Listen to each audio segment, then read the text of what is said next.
every child in your class has a parent and a family and ancestors who had dreams for what their lives are going to be like.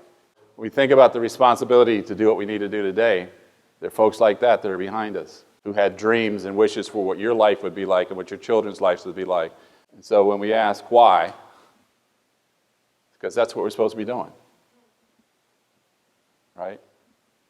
We may be members of unions that have all kind of political bargaining kinds of things we need to do, and that's part of what we need to do. But we're also grown-ups. We're citizens. We're parents. And we have a responsibility to be grown-ups. Just like the people behind us who were grown-ups when we were kids had a responsibility to be grown-ups and to do what grown-ups do, to take care of kids. And we need to share that and have that sensibility permeate the communities we serve. And we have people who don't buy that, we need to face them down. You got somebody who's talking and behaving in ways that does not serve children well, we need to get in their face and say, will you please help me understand that? What are the implications of what you just said for the welfare of the children we serve? Right? We talk about having very, very low turnouts often in union elections. Maybe because in the places that have those low turnouts, there may be a lot of people who are just preoccupied with how they're going to serve the kids. They don't want to deal with the union politics. Okay, we need to activate those people. Say, no, we're all about serving kids. We're going to protect our professional interest, but we're also going to serve kids. We become professional organizations that are really about professionalism at the same time as they're taking care of the collective bargaining needs. Okay, but it takes leadership. I'm sure everybody's been in rooms where a minority thinks they are majority and stands up and speaks for everybody in a way that you don't agree with, but nobody who doesn't agree says anything. So everybody who's sitting there thinks they're the minority, but they're actually in the majority.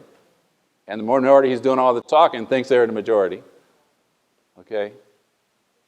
So we got to have some courage to serve children. How many of you ever heard of Urie Bronfenbrenner? Okay, a few folks. He has a way of thinking about the social ecology in which kids live, in which all the different settings where they spend time each work well as individual settings, but they're networked together in support of one another. It's called the mesoecology. It's a network of microecologies. And then there are places where the adults get together and make decisions that affect what goes on in there. Those are part of the exoecology. And then there's an overall system of beliefs and understandings and language and stereotypes and so on that is the cultural blueprint, and it's like the macroecology. Okay? And this whole system fits together where kids live in all these different settings, they migrate and navigate between them, and it's all working really well, and the adults are making good decisions in support of that, and it's embedded in an ideological system that's macroecology where we all have a shared commitment to collect kids. And what we want to do is cultivate in our communities this macroecological commitment, this ideology that we have a collective responsibility to take care of kids and to do it well and to work with one another on this, and we hold one another accountable for that. And so even as I started with how do we use the word excellence in combination with equity, it's you want certain things, the way you say things, that everybody's heard it said that way. Everybody knows what you mean when you say it, and we're kind of on the same page. And the problem is in most communities, it's nobody's job to put that big picture into place. Okay. I have students in my classes that combine students from the Kennedy School of Government, the Graduate School of Education, sometimes the law school, sometimes the business school, all in the same room. And each of them has kind of a narrow conception of their role. So when you talk about getting the whole macroecological picture in place, you know, the people who are planning to be school counselors are thinking that's kind of an academic abstraction, because what I really want to know is how I'm going to work with these individual kids to help them work through their issues. Okay? And everybody's got their own little niche that they plan to work in, and it's somebody else's job to think about how it all fits together. The fact is, nobody else's job. So it's kind of everybody's job. How many of you have heard of collective impact? Okay, collective impact is sort of a new movement that's starting to move around the country. An organization called Strive Together is probably, in my view, the leading organization.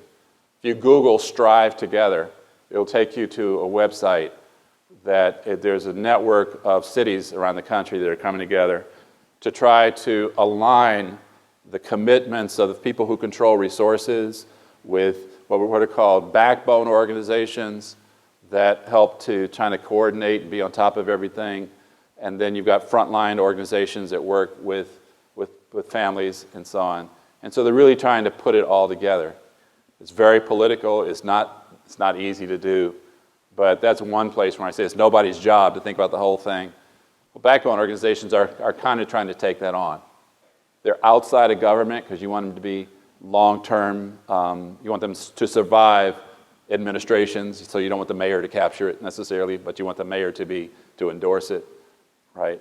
And so, but in any case, there's this big picture that we all kind of have some responsibility for helping to maintain